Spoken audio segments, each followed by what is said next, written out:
মার্কিসের নিজের সন্তান না হলেও তুমি এখন ডিউকের বাড়িতে বিয়ে হয়ে এসেছো। দ্বিতীয় কন্যা নিজের সন্তান হলেও সে তোমার সমান নয়। আমি মার্কিসভনিংয়ের বাড়ির কন্যা ছিলাম, কিন্তু 3 বছর আগে জানতে পারলাম আমি তাদের নিজের সন্তান নই। এই কয়েক বছর আমি খুব সাবধানে থেকেছি, সব জায়গায় মার্কিসের বাড়ির জন্য চিন্তা করেছি, শুধু একটা জায়গা করে নেওয়ার জন্য। তোমরা দুই বোন সত্যি খুব সরল।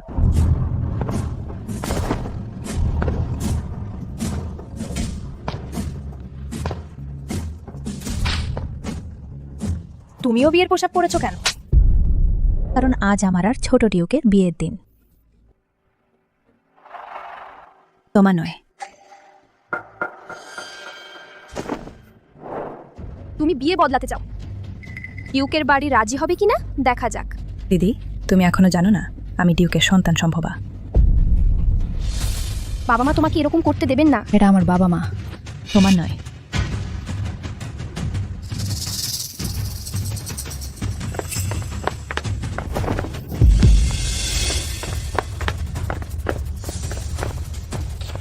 ওঠো। কিওয়ান, তোমার বোন এখন গর্ভবতী, তুমি তাকে ধাক্কা দিলে কেন? মা, তুমি জানো সে গর্ভবতী হওয়ার লজ্জাজনক ঘটনা। সে নারীত্বের পথ থেকে সরে এসেছে, তার ভগ্নিপতির সাথে গোপনে সম্পর্ক করেছে। আমাদের দেশের আইন অনুযায়ী এজন্য শুকরের খাঁচায় ডোবানো হয়। তোমার কি অধিকার আছে তোমার বোনকে বলার? আর তাছাড়া এই বিয়ের চুক্তি আসলে তারই ছিল, এখন সময় এসেছে সেটা তার কাছে ফেরত দেওয়ার। ফেরত দেওয়ার? এখন আমি সেই 10 লাখ তেলের টাকার ঘাটতি পূরণ করেছি, তোমাদের এক মহা বিপর্যয় থেকে বাঁচিয়েছি, আর তোমরা সেতু পার হওয়ার পর সেতু ভেঙে দিতে চাইছো। দেখে মনে হচ্ছে এখন তোমাকে রাখা যাবে না, না হলে আমার এই মার্কুইসের বাড়ি নিশ্চিত ধ্বংসের মুখে পড়বে। মার্কুইস সাহেব, এই কয়েক বছর বাড়ির আয় ব্যয়ের ভারসাম্য ছিল না। সব আমাদের বড় বোনের অক্লান্ত পরিশ্রমে পরিবারের ব্যবসা চালিয়ে বাড়ি খালি ভান্ডার পূরণ হয়েছে। রাজার শাস্তি থেকে রক্ষা পেয়েছেন, এত কৃতজ্ঞ হতে পারবেন না। কি হাস্যকর কথা। এসব বছর ধরে সবসময় মায়ের সযত্নে বাড়ি চালিয়েছেন, বাবা বাইরা বাইঠোর পরিশ্রম করেছেন। কখনোই বড় বোনের কৃতিত্ব হয়ে যায়নি। তুমি কে আছো? এই মিথ্যাবাদী নিচু দাসীটাকে টেনে হিচড়ে নিয়ে গিয়ে মেরে ফেল। থামো, আরো না, তাও আরো না, আরো না, ওকে ছেড়ে দাও।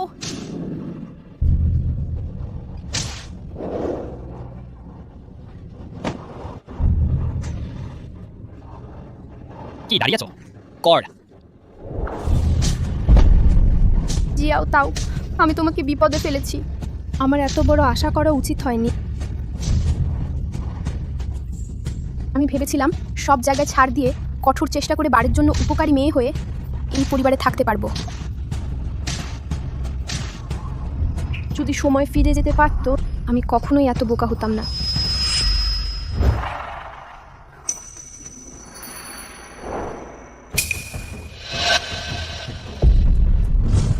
আমি আর জিয়াও তাও কি মরে যাইনি? কিওয়ান, তুমি বলছো তোমার বোন বহু বছর ধরে বাইরে ঘুরছে, সে কি আমার উপর রাগ করবে? এটা কি স্বপ্ন নয়?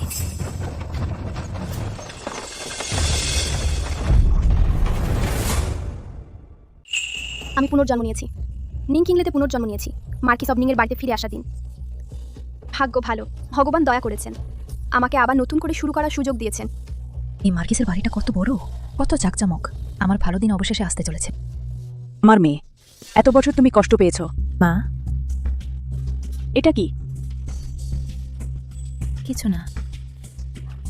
ম্যাডাম, ওই কৃষক পরিবারটা সত্যিই খুব খারাপ। আমাদের ছোট মিসটাকে মারধর করতো আর গালাগাল দিত। শরীরে অনেক রোগের বীজ রয়ে গেছে। ডাক্তার বলেছেন সবচেয়ে ভালো হবে দক্ষিণমুখী, রোদ লাগে এমন কোয়ার্টারে থাকলে তবেই শরীর ভালো হবে। এমন কোয়ার্টার? সেটা তো নিংকিওয়ানের থাকার ঘর না? এসে গেছে। আগের জীবনে নিংকিংলে বাড়ি ফেরার প্রথম দিনই দুর্বলতা দেখিয়ে আমার কোয়ার্টার কেড়ে নিয়েছিল। বোন, এতদিন তুমি কষ্ট পেয়েছো, দিদি এখনই কোয়ার্টারটা খালি করে দিচ্ছি তোমার থাকার জন্য। না, আমি দিদির কোয়ার্টার দখল করে থাকতে পারি না।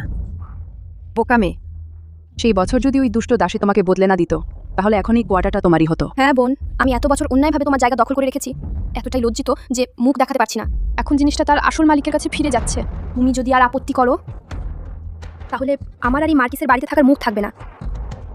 কিওয়ান, তুমি যদি এমনটা ভাবো তাহলে খুব ভালো, কিন্তু চিন্তা করবেন না, তুমি চিরকালই মার্কিসের বাড়ি কন্যা হয়ে থাকবে। তাহলে দিদি, তুমি কি তোমার নিজের বাড়িতে ফিরে যেতে চাও না? এটা এই বদমাস আমাকে বহু বছর বাড়ি ঘুরিয়েছে। মার্কিসের বাড়ি তাকে মেরে ফেলছে না, বরং তাকে রাখতে চাইছে কেন? সেই হিংস্র জায়গায় কিভাবে ফিরে যাওয়া যায়? তোমার দিদি এখন রাজধানীর প্রথম বিদুষী নারী, তার বাগদত্তা হলেন মার্কিস অফনিংয়ের নাসলেদনিক। এখন তাকে ফেরত পাঠালে আমাদের মার্কিসের বাড়ির মুখ কিভাবে রাখবো? লিঙ্কিং ওয়ানের এখনও আছে বৈবাহিক মিলনের মাধ্যমে ব্যবহারের মূল্য, যা মার্কেসের বাড়িকে আরও উঁচু স্তরে নিয়ে যেতে পারে। দাদা, আমি জানি আমি বাবা মায়ের এত বছরের স্নেহ ভালোবাসা দখল করে রেখেছি। বোনের মনে রাগ আছে, সেটা আমি বুঝতে পারি। আমাকে এখানে চোখের সামনে দেখতে না চাওয়া, শুধু বোনের মন যদি খুশি থাকে তাহলে আমি বেরিয়ে যেতেও রাজি আছি। আমি যদি মার্কিসের বাড়ি লাখ লাখ টাকার ঘাটি পূরণ না করি, তাহলে এই মার্কিস অবনিংয়ের বাড়ি অচিরেই বাজেয়াপ্ত হয়ে অপরাধের দায় পড়বে। আমি এখনই মার্কিসের বাড়ির সঙ্গে সম্পর্ক ছিন্ন করতে চাই।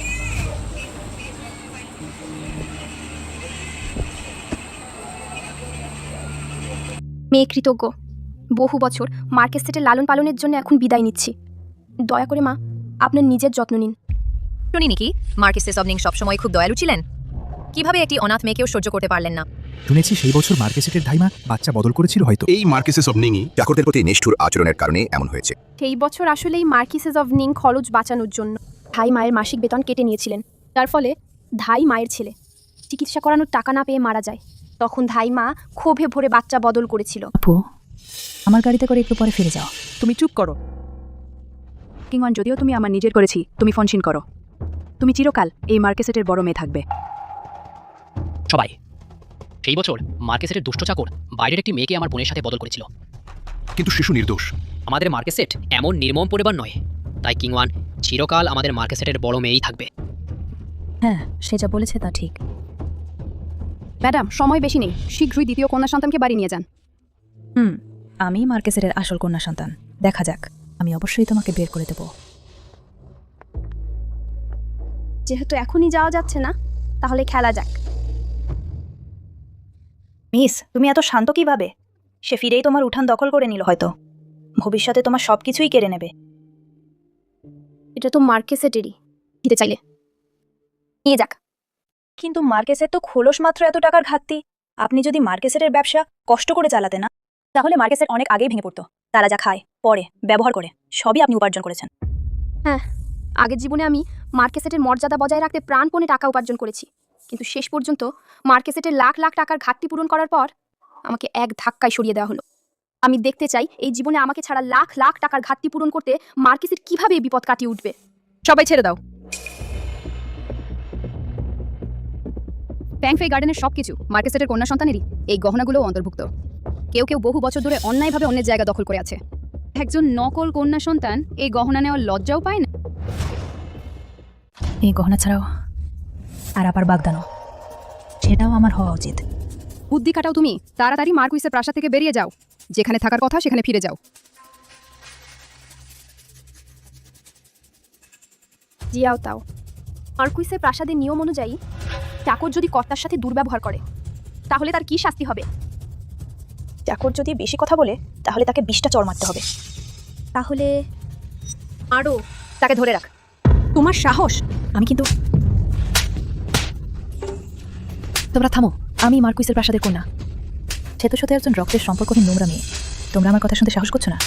আমি মাকে বলবো তোমাদের সবাইকে বাড়ি থেকে তাড়িয়ে দিতে। তোমরা সবাই দাঁড়িয়ে দেখছো কেন? আমি মার্কুইসের প্রাসাদের কন্যা। শিগগির এসে সাহায্য কর।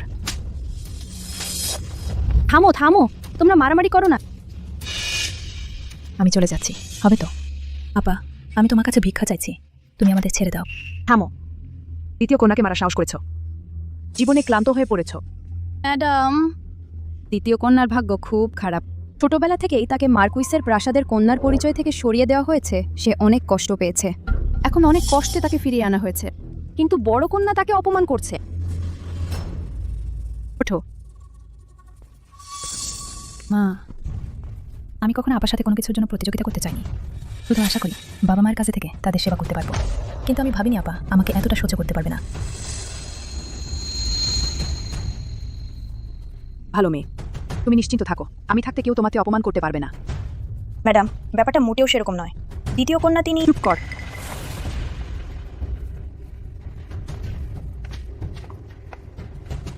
কিংওয়ান, দেখ, এটাই তুমি পরিচালনা করা চাকর। তোমার প্রতিদিনের উদারতা ও মহত্ব কোথায় গেল? মা, এই বুড়ি কর্তার সাথে দুর্ব্যবহার করেছে। বোনের নরম স্বভাবের সুযোগ নিয়ে মার্কুইসের প্রাসাদের নিয়মকানুন বোঝে না। এবং ইচ্ছামতো অন্যায় করেছে, আমার তাকে শিক্ষা দেওয়া উচিত ছিল, যাতে ভবিষ্যতে এই দুষ্ট চাকর বোনকে খারাপ পথে না নিয়ে যায়, যদি বাইরে যাওয়ার সময় বিভিন্ন রাজপুর পরিবার ও অভিজাতদের স্ত্রীরা দেখে ফেলে। তাহলে বোনের সুনাম সম্পূর্ণ নষ্ট হয়ে যাবে।